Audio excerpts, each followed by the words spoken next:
बिस्मिल्लाहिर्रहमानिर्रहीम अस्सलामुअलैकुम। आज का जो हमारा टॉपिक है वो है एडहेसिव कैप्सुलाइटिस या फ्रोज़न शोल्डर भी इसको कहते हैं।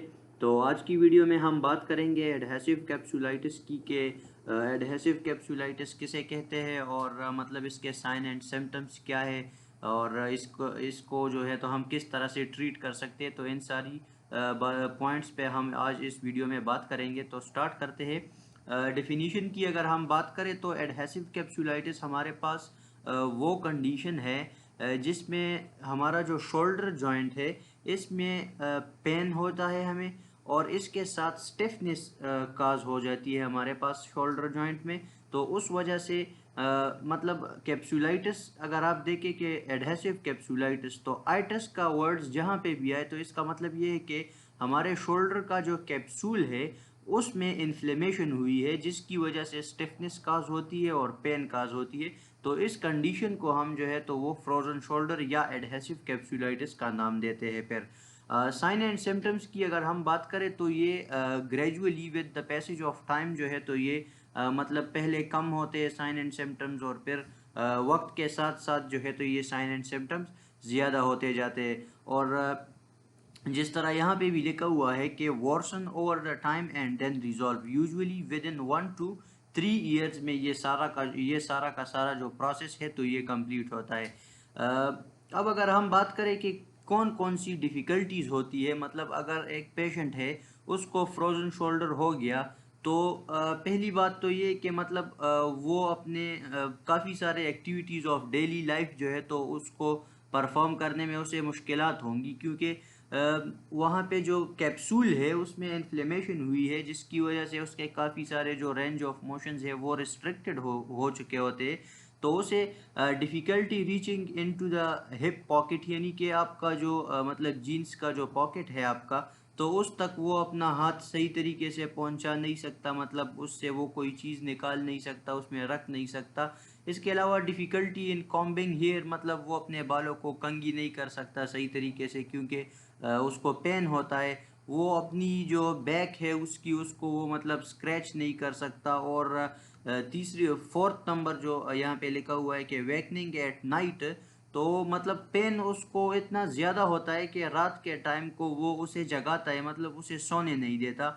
और मतलब मोस्टली सीकिंग हेल्प, यानी जिस तरह मैंने आपको बताया कि काफ़ी सारी जो उसकी एक्टिविटीज़ होती है डेली लाइफ की उसमें उसे हेल्प चाहिए होती है, क्योंकि वो खुद परफॉर्म नहीं कर सकता क्योंकि वहाँ पे उसको पेन फील होता है। तो शोल्डर जो है तो हमारे पास उसमें एबडक्शन जो है तो 90 डिग्री वो लॉस हो जाती है, 60 डिग्री की जो फ्लेक्शन है नॉर्मल वो लॉस हो जाती है। इस तरह 60 डिग्री एक्सटर्नल रोटेशन वो नहीं कर सकता, 45 डिग्री की जो इंटरनल रोटेशन है, तो ये सारे जो मतलब मूवमेंट्स है वो ये परफॉर्म नहीं कर सकता एडहेसिव कैप्सुलाइटिस की वजह से। जिस तरह आप इस पिक्चर में अभी देख सकते हैं कि ये हमारे पास नॉर्मल शोल्डर जॉइंट है। आप देख ले, ये हमारे पास शोल्डर ब्लेड है, ये कैप्सूल बिल्कुल आपको नॉर्मल नज़र आ रहा है, ठीक है। ये हमारे पास ह्यूमरस बोन है, ये कैप्सूल आप देख लीजिए बिल्कुल नॉर्मल आपको नज़र आ रहा है। जबकि इसके मुकाबले में अगर आप देख ले फ्रोजन शोल्डर को या एडहेसिव कैप्सुलाइटिस को, तो ये देखिए आप, ये जो कैप्सूल है ये इन्फ्लेम्ड हुआ हुआ है, ये आपको रेड रेड कलर का नज़र आ रहा है। और दूसरा ये कि इसकी थिकनिंग हुई है, ये थिक हुआ है। तो जब ये, जिस तरह मैंने आपको बताया कि जहाँ पे भी आइटस का वर्ड आ जाए तो इसका मतलब है कि इन्फ्लेमेशन। तो इस इन्फ्लेमेशन की वजह से और इस थिकनिंग ऑफ कैप्सूल की वजह से जो है तो पेशेंट को पेन और स्टिफनेस होती है। इसके बाद अगर हम बात करें कॉमन काजेज़ की, तो कॉमन काजेज़ इसकी एक तो जिस तरह मैंने आपको बताया कि क्रॉनिक इन्फ्लेमेशन की वजह से भी ये काज हो सकता है। दूसरा, जो डायबिटिक पेशेंट होते हैं डायबिटीज़ इसमें एक बहुत अहम रोल प्ले करती है। तो डायबिटीज़ के जो पेशेंट है उसमें ये मतलब ज़्यादातर ये फ्रोज़न शोल्डर का जो प्रॉब्लम है ये आता है। इसके अलावा हीमाटोइड आर्थराइटिस जो है तो ये भी एक बहुत बड़ा कॉमन काज है फ्रोजन शोल्डर का। इसके अलावा डीजेनरेटिव डिजीज़ जो है तो वो भी मतलब इसमें ऐड करती है कि वो भी फ्रोजन शोल्डर की तरफ जा सकते हैं। फिर इसके अलावा इमोबिलाइजेशन, मतलब कि किसी का हाथ टूट जाए, मतलब उसका बोन फ्रैक्चर हो जाए, फिर वो उसको इमोबिलाइज करते हैं ज़्यादा टाइम के लिए, तो मतलब उसका हाथ अगर एक पोजीशन में कई महीनों तक रहता है तो इमोबिलाइजेशन की वजह से भी समटाइम्स जो है तो फ्रोजन शोल्डर काज हो सकता है। इसके अलावा स्ट्रोक यानी कि फालिज जिसे कहते हैं उसकी वजह से भी फ्रोजन शोल्डर काज हो सकता है। और लास्ट में हमारे पास किसी भी इंजरी की वजह से या एक्सटर्नल फोर्स की वजह से कोई आपको इंजरी हो जाए तो उसकी वजह से भी फ्रोजन शोल्डर काज हो सकता है। इसके अलावा अगर हम हिस्ट्री की बात करें तो अगर आप पेशेंट से पूछेंगे कि आपको पेन कहाँ पे हो रहा है तो वो आपको साइट ऑफ पेन जो है तो ज़्यादातर हमारे पास इसमें लेटरल जो ब्रेकियल रीजन है उस साइड पे पेन होता है पेशेंट को। और नेचर ऑफ पेन जो है तो ये एक डल एक सा पेन होता है पहले, और मतलब ये फिर with the passage of time जो है तो ये ज़्यादा होता जाता है ये पेन, और मूवमेंट्स इसकी वजह से काफ़ी रिस्ट्रिक्टेड हो जाती है उसकी शोल्डर जॉइंट की। और एक इसमें अहम बात ये भी है कि the patient is often awakened at night when rolling on to the painful shoulder, यानी कि पेशेंट आपको कहेगा कि जब मैं रात को सोता हूँ तो जब मैं इस अफेक्टेड साइड की तरफ मैं टर्न करता हूँ या मतलब इस पे रोल करता हूँ तो पेन उसको ज़्यादा होगा। मतलब कि रात के टाइम जब वो साइड चेंज करता है सोने के दौरान तो उसको मतलब काफ़ी पेन होगा। और ऑनसेट ऑफ पेन जो है तो वो वेरी ग्रेजुअल है, वेरी ग्रेजुअली मतलब इसके पेन जो है तो वो बढ़ता जाता है। इसके अलावा अगर हम फिज़िकल एग्जामिनेशन की बात करें तो फिज़िकल एग्जामिनेशन जब आप पेशेंट की करेंगे यानी जब आप उसकी पल्पेशन करेंगे, इंस्पेक्शन करेंगे या आप मुख्तलिफ मूवमेंट्स उस पर परफॉर्म करेंगे तो उसमें आपको limitation in a capsular pattern ये आपको मिलेगा। और एक्सटर्नल रोटेशन आपको जो है तो ये रिस्ट्रिक्टेड मिलेगी कि मतलब एक्सटर्नल रोटेशन भी उसकी रिस्ट्रिक्टेड होगी। इसके अलावा जो एबडक्शन है वो भी रिस्ट्रिक्टेड होगी पेशेंट की, और फ्लेक्शन भी वो मतलब सही तरीके से नहीं कर सकेगा, उसकी भी जो नॉर्मल रेंजेस है वो लॉस हो चुकी होगी। और जो इंटरनल रोटेशन है वो भी सम वर्ड जो है तो वो लिमिटेड होगा।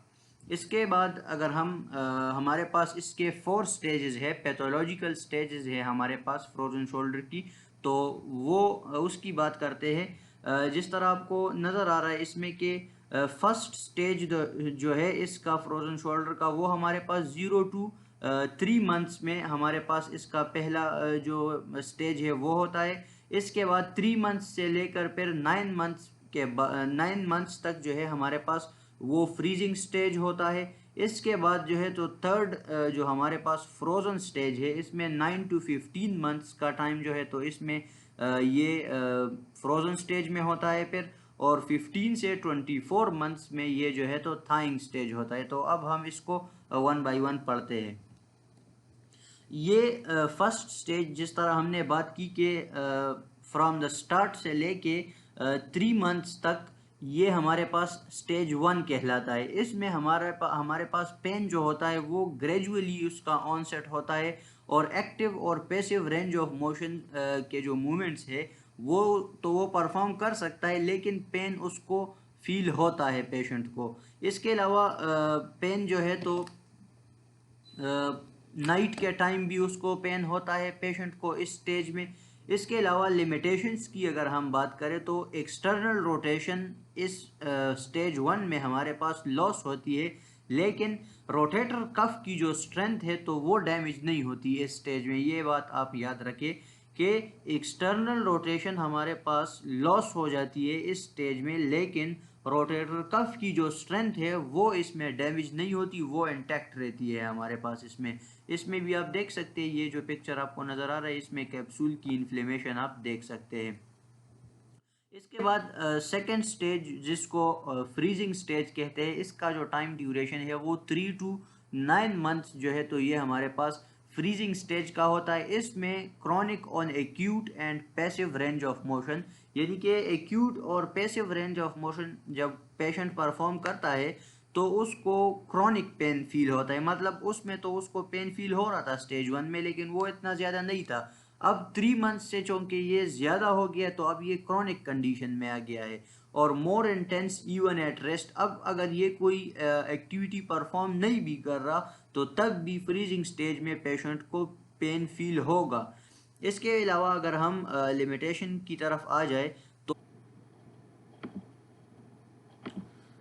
तो हम बात कर रहे थे लिमिटेशन की। Motion is limited in all directions and can not be restored with intra articular injections. यानी कि फ्रीजिंग स्टेज जो है इसमें हमारे पास मूवमेंट्स जो है वो सारे डायरेक्शंस में हमारे पास लॉस हो जाते हैं, यानी कि लिमिटेड हो जाते हैं। सारे डायरेक्शंस में हमारे पास मूवमेंट्स जो है वो लिमिटेड हो जाते हैं। और फिर इस कंडीशन में अगर आप इंट्रा आर्टिकुलर इंजेक्शंस भी लगाए तो भी आप इसको रिस्टोर नहीं कर सकते।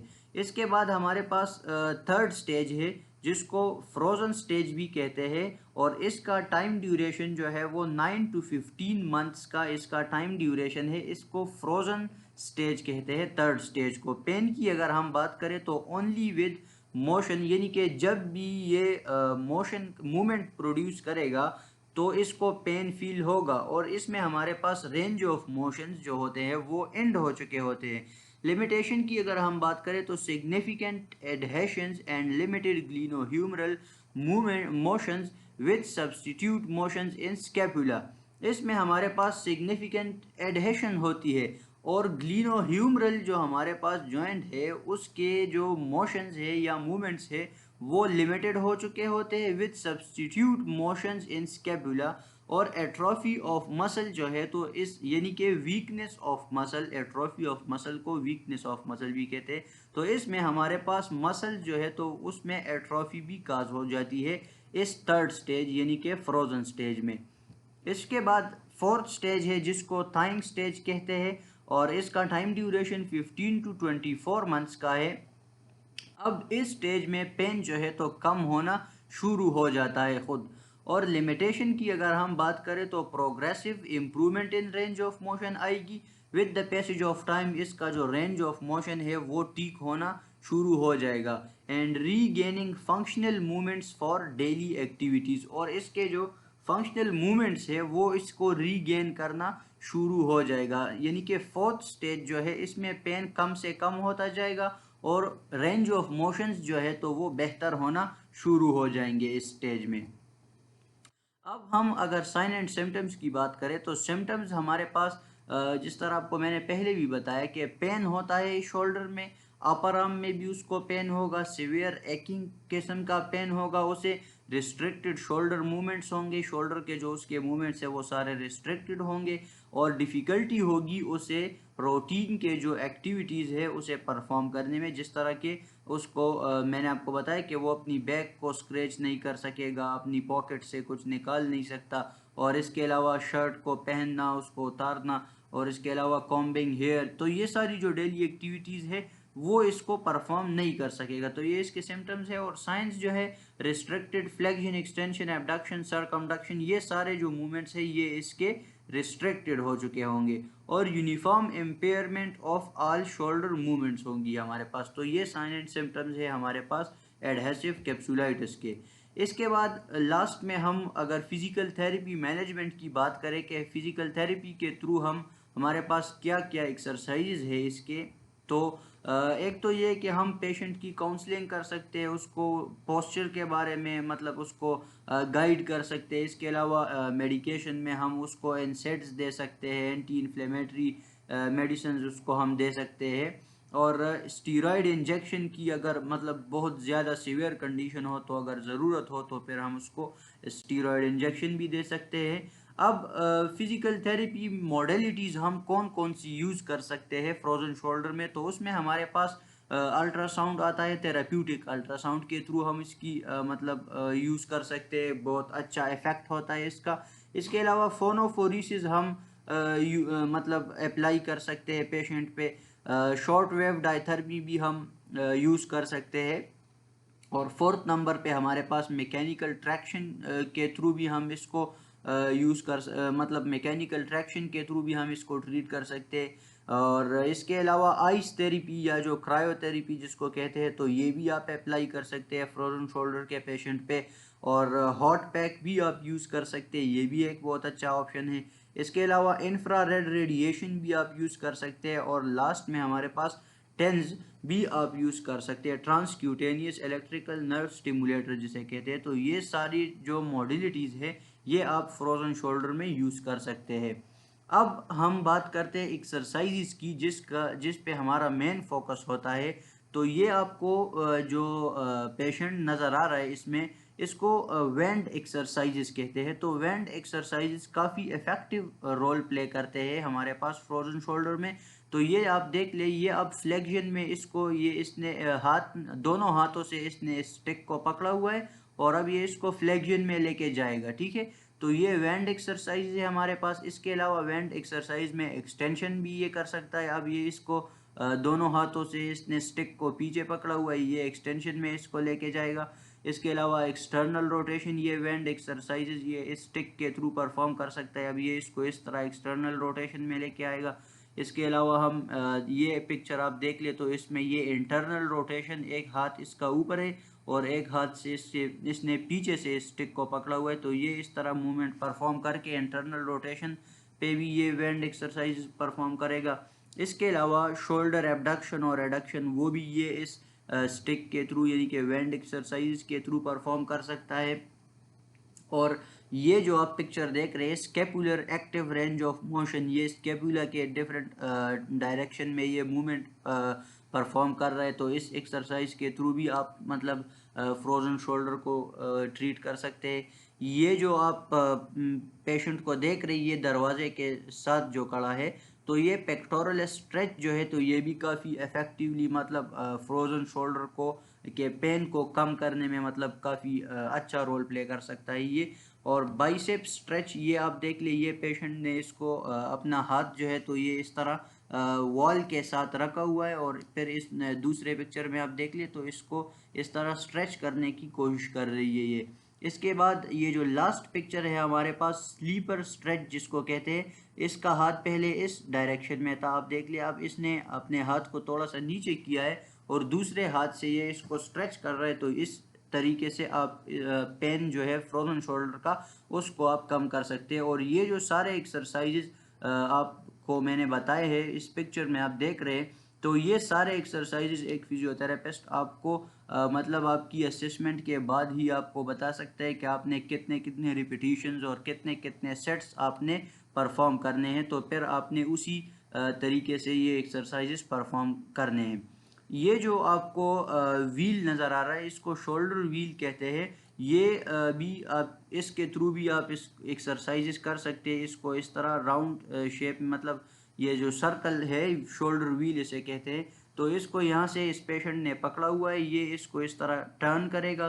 तो ये भी काफ़ी इफेक्टिवली एक एज ए ट्रीटमेंट के तौर पे आप यूज़ कर सकते हैं शोल्डर व्हील को फ्रोजन शोल्डर में। इसके अलावा पेंडुलर एक्सरसाइजेस का भी आपके पास एक ऑप्शन है। ये आप देख सकते हैं कि इस पेशेंट ने अपने आप को स्टेबलाइज किया हुआ है, इस टेबल पे इसने एक हाथ रखा है। इसके बाद इसका हैंड जो है तो ये है और ये मतलब इस डायरेक्शन में अपने हैंड को मूव कर रहा है। तो ये भी एक पेंडुलर किस्म का एक्सरसाइजेज है। और ये सेकंड पिक्चर जो आप देख रहे हैं, इसमें ये मतलब अपने हाथ को एबडक्शन और एडक्शन के तरफ मतलब लेके जा रहा है। तो इस तरह भी इसके पेंडुलर एक्सरसाइज परफॉर्म हो सकते हैं। इसके बाद ये जो थर्ड पिक्चर आपको नज़र आ रहा है, इसको ये सरकमडक्शन के थ्रू मतलब इस तरह राउंड शेप में अपने हाथ को मूव कर रहा है। तो इस एक्सरसाइज के थ्रू भी आप अपने फ्रोजन शोल्डर के पेन को कम कर सकते हैं। तो अगर ये सारे ऑप्शंस मतलब स्टीरॉयड इंजेक्शंस अगर आपने लास्ट में लगा लिया, उससे पहले आपने एक्सरसाइजेस कर लिए, एनसेड्स यूज़ कर लिए, ये सारे ऑप्शंस अगर काम नहीं कर रहे तो लास्ट में हम जो है तो सर्जरी की तरफ फिर जा सकते हैं कि मतलब आप एक सर्जन के पास जाए और वो आपकी सर्जरी कर ले। तो ये थी आज की हमारी वीडियो। ये आप देख ले, एक आर्थ्रोस्कोपी का मैंने एक इमेज लगाया हुआ है। तो ये थी हमारी आज की वीडियो फ्रोज़न शोल्डर के बारे में। आई होप कि आपने इससे बहुत कुछ सीखा होगा। Thank you very much.